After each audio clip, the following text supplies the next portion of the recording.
Goodwill Ambassador for Timi Rugged Micro School. And then I'm a volunteer.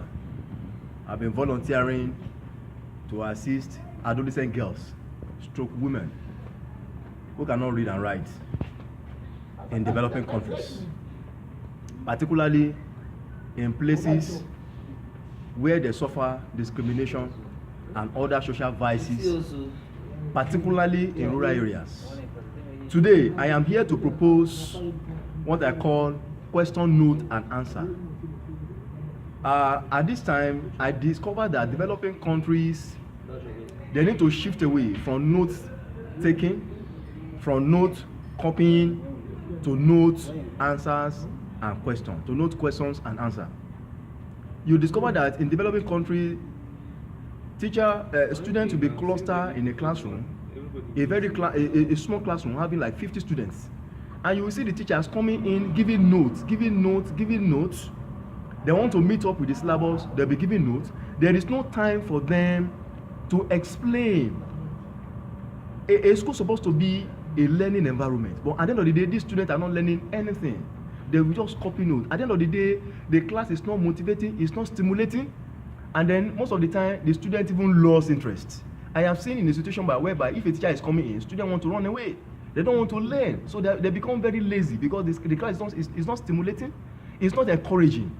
So I want to introduce the question note, and then the question note and answer. What do I mean by question note and answer?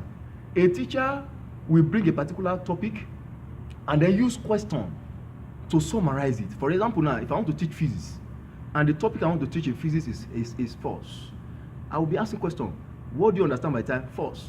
Then I will create a short space, I will answer the question. I can also go further and say, do you know that the following are examples of force?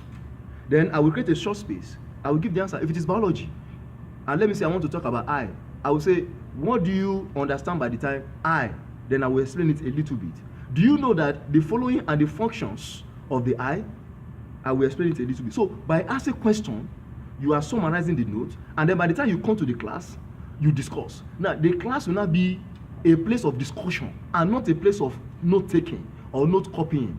Because I discovered that in developing countries, students expend most of their energy in note taking and note writing. And remember, most of these students, they also go home to do other things. Some of them, they will go home and hawk. They are tired, they are not learning. But by the time you ship them away from note copying, from note taking to note reading, they will expend less energy.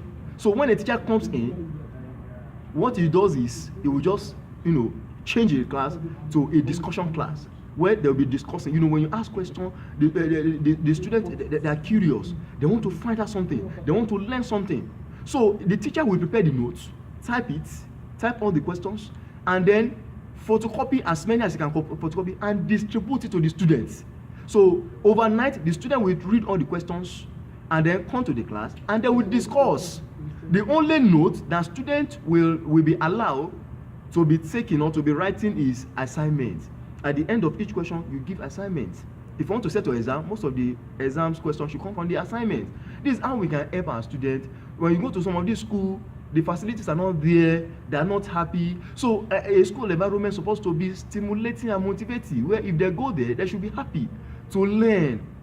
So I'm trying to propose a question, note, and answer so that it will be less note writing, less note taking, and then more reading, so that we can help our students to read, so that we can help our students to learn. And that's what I'm doing. And at a later time in the future, that's what I want to do with Timi Rugged Micro School, where we will not be copying notes. The teacher will prepare the notes, photocopy it, and distribute it to the teacher, to the student, and then in the class, we will go into discussion, and that's the only way they can learn. If it is accepted, then definitely it's going to be very, very effective, and it's going to help our students in developed countries to become something in the future, so that they will not be lazy, so that they will find the school environment, a learning environment, motivating and stimulating. Thank you. One love.